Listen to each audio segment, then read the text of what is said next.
You just realized your business needed to hire someone yesterday. How can you find amazing candidates fast?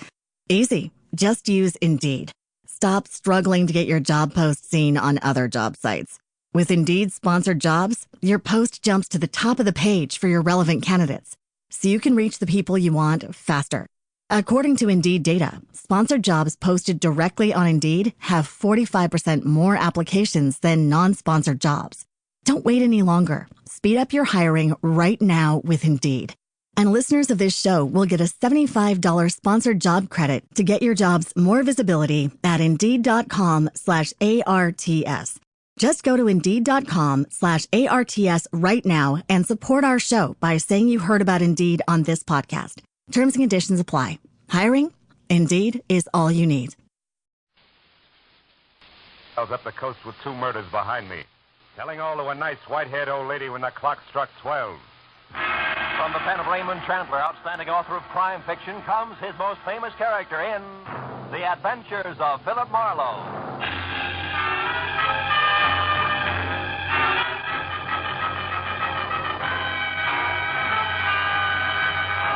Now, with Gerald Moore, starred as Philip Marlowe, we bring you tonight's exciting story, The House That Jacqueline Built.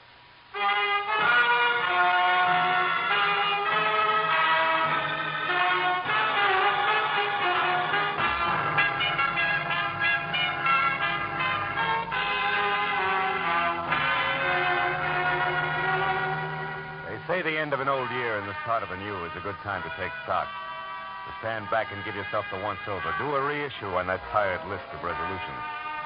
But for a private detective, that routine only means tallying up the times you've dirtied your hands on someone else's murder or dirtied your brain with their schemes. So you let the hide on your heart grow a little thicker, pull the part of your mind that feels things a little farther back into its shell, and maybe plan on later hunting up a cup of kindness or two someplace. But even that has a price tag on it these days. So there was work to do and a fee to collect before I could pick up the tab on an evening's fun. Hey, you're a detective? That's not a fair question. Won't you sit Oh, down? it's fantastic. I tell you, I'm going crazy with this horrible trick of fate. What's the matter? What's going The on? house, it's gone. It's vanished. What And house? all the papers with it, years of research, months of grueling work in the jungles, volumes of preciousness, all gone. Whisked away from the very heart of a teeming city, an entire house. Now, look, if you just sit down and tell me who you I are, seek no object. I must have action. I must locate. Who are you? Professor Felix Piper. What's all this talk about jungles and research? Botanical research, tropical herbs in South America, years of it all for nothing now because the house has disappeared. Look, you said that several times. Now, look, Professor... You investigate things. You've had experience. I want to hire you now. I go to where a house should be, a house in which I myself have stood. And what do I find? A vacant lot, a hole in the ground. And all I would... my Professor, heart, take it easy. My heart. Here, come on over to the couch and lie down. Take it easy, will you? Yes, I will. Thank you. Oh, I'll be all right. It's all been such a shock. Oh, Stuyvesant's sudden death. The long trip to get our papers and then to find the house gone. Yeah, I know. Now, look, if you just lie there a few minutes until you feel better, we'll start over. A little closer to the beginning. That's all right. Oh, Professor, what's the matter? What's happened here? Well, today the house has disappeared, and the professor's collapsed trying to tell me about it, and Oh. Who are you? I'm Professor Piper's assistant. What do you assist him with? Stephanie, I'm glad you got here. Yes, don't worry. It's nothing. I'll be all right. But let's not waste any more time. You've got to find out what happened to that house. Please, Professor Piper, don't excite yourself. Let me explain to the detective. Marlowe, Philip Marlowe. I'm Stephanie Fraser. Hello. Please, the house, Stuyvesant, the papers. All right, Professor, all right. Yes, all right. Mr. Marlowe, I presume he got as far as telling you that for over a year we've been in South America, in the interior of Brazil, studying tropical herbs. Yeah, part of that got in there somewhere, I think. Yes, of course it did. Tell him about the house, Stephanie. One step at a time, Felix. Now, look, Professor, I've got something here that'll do you the world of good. Ah. Me, too, I think. Now, try this. Take your time about Yes, it. I will. Mr. Marlowe, could I speak to you in the other room for a moment? Of course. I'll be right back, Mr. Piper. Yes, but hurry. Volatile, isn't he? Yes, but a brilliant partner. As I was saying, Mr. Marlowe, we've been almost completely out of touch with civilization for over a year. Really? You'd never know it. Beauty parlors before miracles. Mm. Please, Mr. Marlowe, let me tell you what happened. Okay. Professor Piper's collaborator and partner, Maxwell Stuyvesant, caught fever and died 3 weeks ago. Where was this? Brazil. Where the nuts come from? Nothing, huh? Look, Mr. Marlowe, they'd worked together for years, and all their notes and papers were kept stored at Stuyvesant's place here in Los Angeles. We came here to get that material. And the house was gone. Fantastic, isn't it? Certainly is. We all thought Maxwell Stuyvesant's wife, Catherine, was living in it. She owned it. In her name? Yes. Oh. Maxwell actually owned nothing. He didn't want to. He was gone all the time. That didn't sit too well with Catherine, huh? Right. She wanted Stuyvesant to stay home, and he always promised her that someday he would, and they'd live a happy life together. But, well, she was a young woman, impatient, I guess. Yeah. Where's she now? Well, one of the neighbors, an old woman, said she thought she remembered hearing that Catherine went to Nebraska. Nebraska? Oh. And that's all we know. Professor Piper and I are stumped. We came to you because we want action and want it fast. Will you help us? Well, the whole year's been screwy. There's no reason why this should bother me.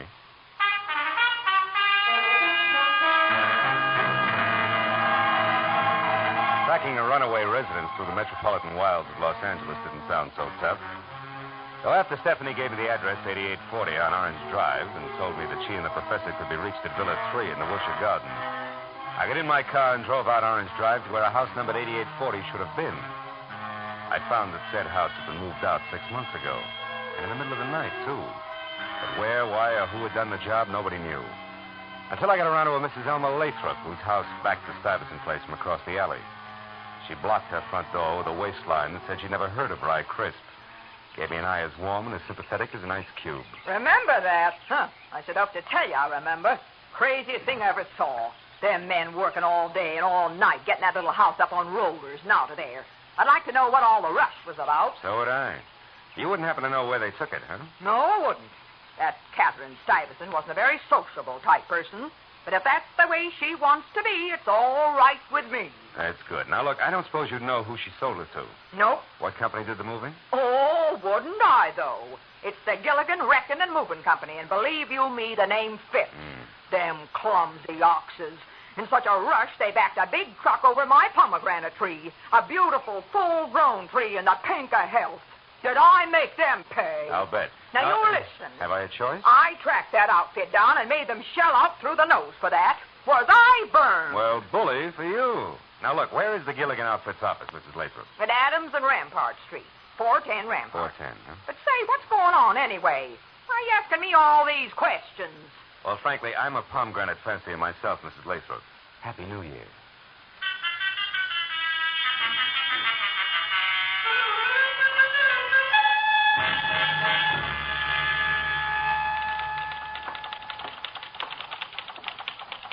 Yeah? You want something? Yeah, this is 410 Rampart, isn't it? That's correct. Well, your sign outside says Blukman's Novelties. Are you one of them? Ashtrays, paperweights, Okay. bonds, silver baby Okay, shoes. honey, okay. Now, look, I'm looking for the Gilligan Wrecking and Moving Company. I was told they had this place 6 months ago. That's right. But they're out of business now. They went broke last September. Oh. Boss left town in a hurry. How do you like that? Not much. Mr. Gilligan owed everybody wages, including my boyfriend. He used to work for Mr. Gilligan. That's how we met Bat. Bat? They were moving out as we moved in. It's a small world, huh? Getting smaller all the time. Now, look, I'd like to talk to your boyfriend, Miss, Bessie. Bessie. Well, Bat lives real close to here. The Beekman Room. Oh, thanks, Bessie. What's Bat's last name? Battenschlag. Who? Battenschlag. Yeah, anybody'd know that. Well, you better just call him Bat. All right. And, tell him to drop around, will you?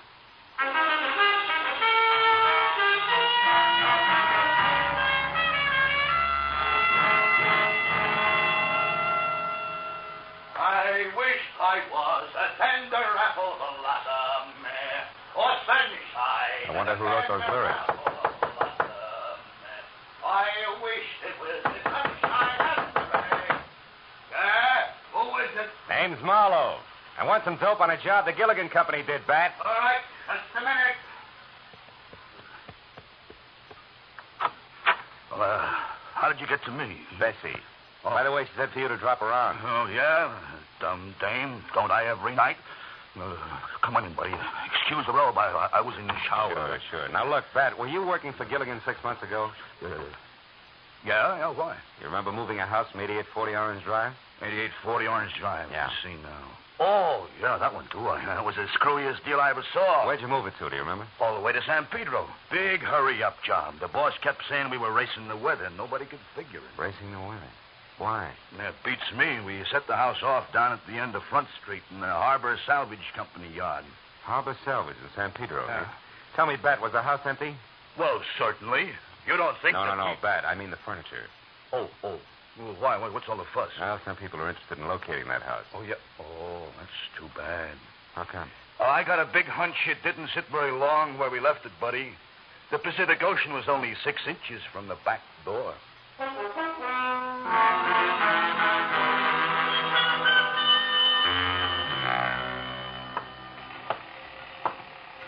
I'm beating eyes, mate. What's on your mind? Well, if you're the head man of Harbor Salvage Company, a house is on my mind. That's me. But I don't want any more house jobs. I did one this year, and that's plenty. 6 months ago, house delivered by Gilligan? That's it, mate. And I did a masterpiece, if I do say so myself. Sure wouldn't chance it again, though. Too shifty. Never mind your career. What happened to that house? What happened? Why, I loaded it on that old woman's barge. What old woman? As I was saying, I loaded it on that old woman's barge, battened it down, ship shape in the last 2 days, good sailing weather, and sent her out to sea. You mean that house left here on a barge? Ah, that it did, mate. Bound for the Golden Gate in the upper arm of San Francisco Bay. Oh, fine. Little shrimp fishing town in the backwater there called Wilson. If I remember right, it's on San Pablo Bay, about 15 miles north of Berkeley. Oh, now do you mind telling me who the old woman was who owned that barge, Nias? Not a bit. Kindly old soul she was, named Jacqueline Beatty. Went aboard with the house and waved goodbye from the front door. She pulled out. All smiles, too. What's the matter, son? You look like a deckhand who's lost his sea legs.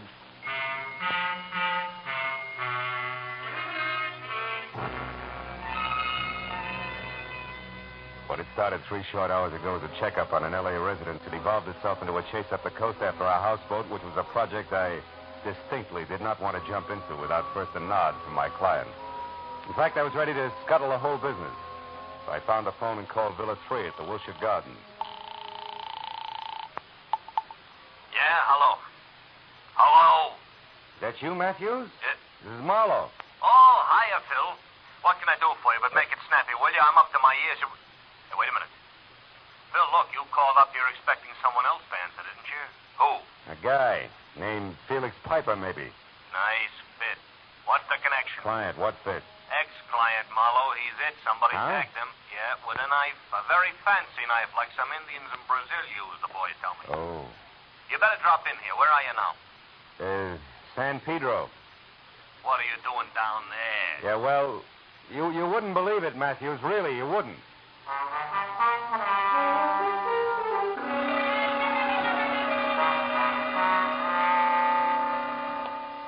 Morning. Yeah, see if we can get all of that bellhop now. Okay. Oh, hello, Marlowe. Hiya, Matthews. Any progress? Too soon. Anyway, I'm counting on you for that. Come on inside, have a look. Okay. When did it happen? A couple hours ago. Mm-hmm. What was his dodge, anyway? We found a club membership card lists him as a botanist. True? Yeah, as far as I know. Spent a lot of time in research in Brazil. Where the nuts come from? Nothing. Oh. Well, there's your client, Phil. Professor Felix Piper, and somebody nailed him right between the shoulders. Hey, Matthews. Hmm? Something's awful haywire. What do you mean? That's not the man who hired me.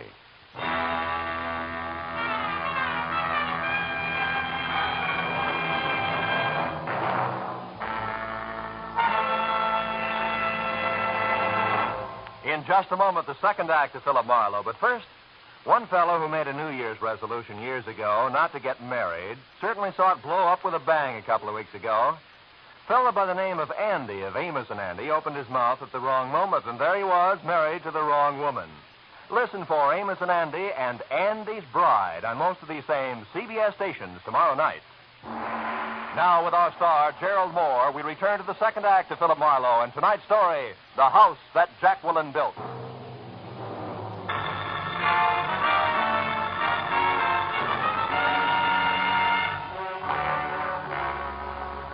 When I told Detective Lieutenant Matthews that the crumpled form at our feet identified as Felix Piper, and the Felix Piper who had hired me were not one and the same, he arched a single eyebrow slowly. When I told him the rest of the story, both eyebrows practically leaped from his forehead. So all in all, it was 30 minutes of steady gab, my solemn word that what I had said was nothing but the truth, and a blunt reminder that a private detective's license is revocable before I was free to go back to my apartment on Franklin, while the police went to work. That made it exactly 4 p.m. when, key in hand, I reached my front door lock just as it swung in and away from me. Come in, Mr. Marlowe.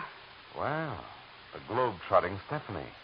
How'd my place ever get on your map, baby? Please, don't Joe come in. Thank you. Lovely apartment you've got here. Mr. Marlowe, please, this is no time to be funny. Why not? Everything else plays funny. You just realized your business needed to hire someone yesterday. How can you find amazing candidates fast? Easy. Just use Indeed. Stop struggling to get your job post seen on other job sites. With Indeed sponsored jobs, your post jumps to the top of the page for your relevant candidates, so you can reach the people you want faster. According to Indeed data, sponsored jobs posted directly on Indeed have 45% more applications than non-sponsored jobs. Don't wait any longer. Speed up your hiring right now with Indeed. And listeners of this show will get a $75 sponsored job credit to get your jobs more visibility at Indeed.com/ARTS. Just go to Indeed.com/ARTS right now and support our show by saying you heard about Indeed on this podcast. Terms and conditions apply. Hiring? Indeed is all you need. Lost L.A. house turns up floating on the outskirts of San Francisco. What? A screwball botanist from South America who's maybe also a killer wants a bunch of hocus-pocus Also a papers. killer. Well, what do you mean, Mr. Marlowe? Felix Piper didn't kill Corday. Corday. That's his name, huh? You get around, don't you, Yes, kid? Martin Corday. He was on the floor of my villa when I got back. That's why I came here. The janitor left me, and I Yeah, thought let's I was not change the subject. This Corday, who is he? Or was he? scheming, ruthless man we knew in South America. An importer. Wait a minute. An importer wants a botanist paper? Come on, baby. Tell me the truth. Mr. Marlowe, there are no papers. Oh, that's great. You mean that all this about the house is phony, make-believe? No, it's true. But? But no papers. Only jewels. Oh, no. Rubies, Mr. Marlowe. In a little pouch. $30,000 worth hidden in the house. Where in the house? The fireplace. Behind a brick somewhere on the right-hand side. You see, those rubies belong to Felix and that Maxwell Stuyvesant I mentioned. Now they belong to Felix alone. They were for their old age, or The expression's nest egg. so they could carry on their work. Hmm. You don't believe me? No, not quite, no. And for two very valid reasons. One, why'd you lie in the first place and say it was papers? Because we didn't know if we could trust you. And now with a man dead, you have to, is that it? No, I don't have to, but I do trust you, Mr. Marlowe. It may not be mutual, Stephanie. What do you mean?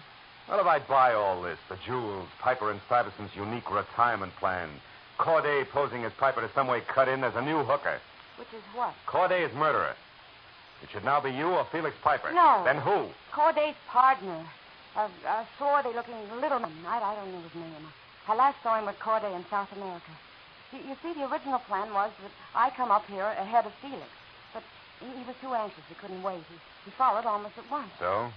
So, somehow or other, Corday and this swarthy man found out about our plans and decided that Corday should pose as Felix and as for their scheme. And what? Well, there must have been a double cross. Corday probably trying to do away with the swarthy man, but getting done away with himself instead. Where's Felix Piper now? In a second-rate hotel on Santa Monica Boulevard. Phone number there, do you know it? Phone number? Yes, I have it right here in my All purse. right. Crestview 8 something. Yes, here. Crestview 84144. 4144. Okay, here, you talk to him, Stephanie. My nerves won't take the chatter. What should I tell him? Mr. Felix Piper, please. Well, tell him for the time being we're going to skip the police. But you and I are going up to San Francisco on the next plane and then out to a place called Wilson to look for a houseboat. No less rubies. Yeah, also tell him to meet us up there at the Crystal Auto Court. You got that? It's a place I've stayed at a little beyond Berkeley. On the road to San Pablo Bay. All right. Stephanie, Felix, one moment. Yeah. Tell him to stay clear of swarthy men tonight. Especially small ones. They're dangerous.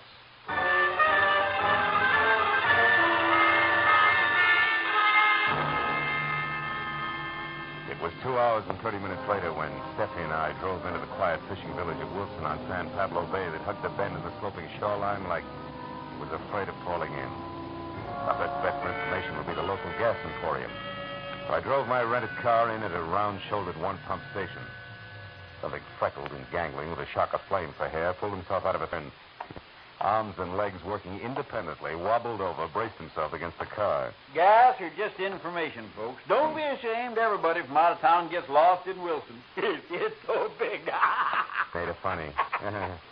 Look, if that's the case, we'll own up right away, Red. We're looking for a houseboat. Yes. Well, then you better try the water.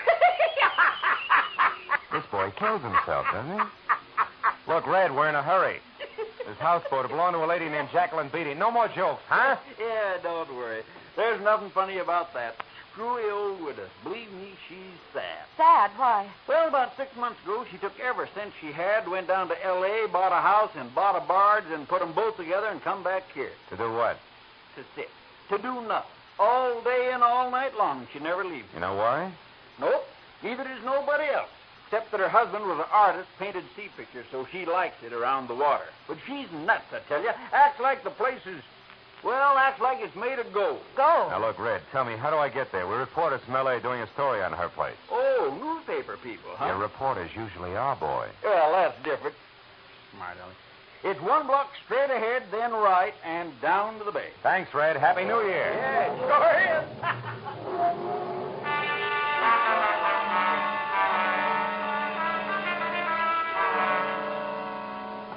We'd gone 1 ahead and 3 right, and we're down to where the town and the bay trickled up to meet one another. We saw it. A white 3-room cottage afloat surrounded by fishing boats and assorted barges. The front door opened at our knock. Not Tugboat Annie, nor the scraggly pioneer woman, rifle cradled in bony arms. Just anybody's grandmother, and under a white lace shawl at that. Yes, sir. Can I help you? Well, yeah, I believe so. You're Mrs. Beatty, huh? That's right. Mrs. Jacqueline Beatty. Oh, well, I'm Philip Marlowe. Mrs. Beatty, this is Miss Stephanie Fraser. How do you do? We're reporters from L.A. Reporter? We were going through Wilson here when we heard about your houseboat and how you brought it all the way up from Los Angeles. You had a particular reason for wanting this house, Mrs. Beatty? Oh, my, yes. What was that? Well, that's a long, long story, my boy. I see. Well, tell me, Mrs. Beatty, the house is exactly as it was in Los Angeles, huh? Oh, to a T, Mr. Marlowe. Would you like to see it? Oh, yes, we'd love to. Fine. Then, shall we say lunch tomorrow? Well, Mrs. Beatty, we're on our way back to Los Angeles now tonight. Oh, that's too bad. Yeah. But, well, you see, I simply have to tidy up some before company. Well, perhaps another time. Well, I think lunch tomorrow will be splendid, Mrs. Beatty. Of course. Good. Then until midday tomorrow, we'll have a buffet for the 3 of us in front of the fireplace. Good night, Miss Fraser. Good night. Mr. Marlowe. Good night, Mrs. Beatty. Well, is it just a sweet old lady? I don't know. But when will we? Well, about midday tomorrow. Come on, let's get back to the Crystal Auto Cart and your boss. Felix Piper out and alone is a combination that worries me plenty.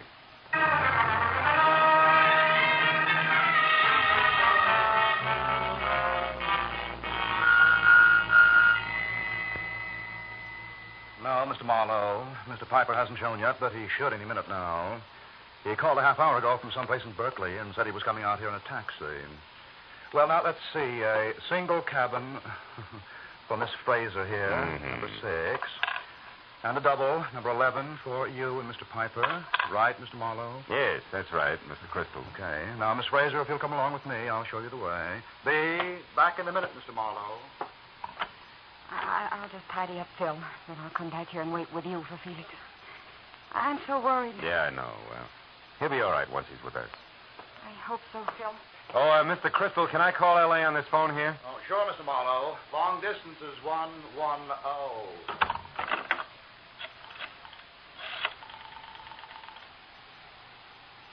Operator.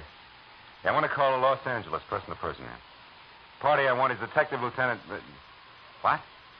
Delay. Oh, yeah, New Year's Eve. Well, look, honey, I'd like to put the call through anyway. Never mind. Marlowe! Help! Over here! Near the big tree! He got away, Mr. Marlowe. Did he kill her? It was a man. Get hold of yourself, Crystal. What'd he look like? Crystal! Take it easy, fella. Hold on tight. Did you see him? Was he small, swarthy? I'm not sure, Mr. Think, Marlowe. Crystal, think. What'd he look like? Well, he was kind of short and maybe swarthy. It was all so fast, I couldn't tell. All right. Come on away from it. We'll go back to your office. Now, listen to me carefully. You phone the police. I'm going to a houseboat on the San Pablo Bay where I think we'll find a small, swarthy man.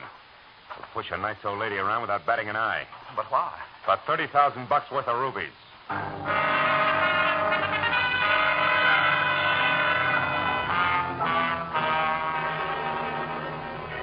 After I'd met Felix Piper and told him what had happened to Stephanie and brought him up to date on everything else, I slammed my right foot down hard on the accelerator and kept it that way until we were back at San Pablo Bay out of the car and running toward Jacqueline Beatty's houseboat, where I figured the swarthy man who seemed to know every move might show. But there I was wrong, because Jacqueline was all alone, safe and sound, and surprised. Why, Mr. Marlowe, you weren't expected till midday tomorrow. And that girl isn't... But she won't be with us, I'm afraid, Mrs. Beatty. By the way, we're not reporters, Mrs. Beatty. The lady in question is dead. And so is another man. Oh. And all because of $30,000 worth of rubies in a pouch that's behind one of the bricks in that fireplace. Yes, and I'm going to find them right away. They've got to be here. And this poker should sound them out in a hurry, yes. What's that, you? Mrs. Beatty. We've been too long. The news of these rubies doesn't seem to surprise you. Hey. What is it, Mr. Marlowe? A hunch, Mrs. Beatty. Get out of the way. A gun. Yeah. For a man named Corday. What is it, Marlowe? What did you say? Corday. As in Martin Corday, and it looks like I was right. Yes, but it may not do you any good. My shoulder. Oh, Mr. Marlowe, is he going to die? Not until the state gets its hands on him. Yes. You see, Mrs. Beatty, he's killed twice tonight, right, Corday? Come on, if you want an ambulance, talk. Yeah, they had it coming on, and Stuyvesant was double-crossed by Piper on his deathbed. Stuyvesant wanted the rubies to go to his wife, Catherine. What? Hold it, Mrs. Beatty. Go on, Corday. The real Piper was a crook, huh? Decided to get the jewels himself. Is that it? Yes, but he was also dumb. No. Stephanie, the secretary, crossed him for a pretty deal with me. It was all her idea. Going to you for help with me posing as Piper. Oh. Go on. Oh, Mr. Marlowe. Go on, Corday. Yes, and Stephanie decided to double-cross me. After you stabbed the real Piper because he got up to L.A. in your villa sooner than expected, huh? Yes, but she couldn't cross me. I was following her all the time. She didn't phone you from my place? No. I was outside your door then, and she was talking to a number she made up. You're lucky you handed her the phone when you did. If you hadn't, she would have shot you. It was all lies. It was lies. The swarthy man included. There isn't one. Mr. Marlowe, he's... Just unconscious, Mrs. Beatty. I'll get an ambulance. Yes, hurry. I'll show you where the phone is. Yeah. After you tell me about the jewels, huh? The rubies, Mrs. Beatty. Your lack of surprise about them being hidden in the fireplace, I mean. How come? Well, I found those 6 months ago when I bought this house from Catherine Stuyvesant in Los Angeles. By the way, Mr. Marlowe, how did you know that man was Corday? Fireplace, honey. You went to the wrong side. It was worth a shot in the dark. Well, the phone's over there. You know, I noticed the loose brick on the right-hand side of the fireplace the moment I walked in. You see, I built this house with my own hands. Really? Why'd you move it up here, honey? Because my husband and I spent our honeymoon in this house. And we found our happiness here at San Pablo. Oh. You also found the rubies and sent them back to Catherine Stuyvesant? Yes, Mr. Marlowe. Well, Happy New Year, Mr. Marlowe. Happy New Year, Jacqueline.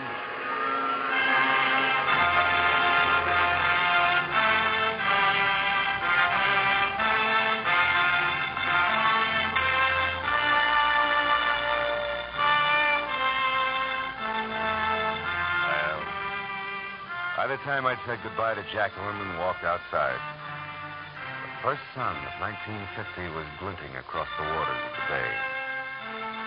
1950. Another chance for Marlowe and for the world. I hope we both do better with it this year.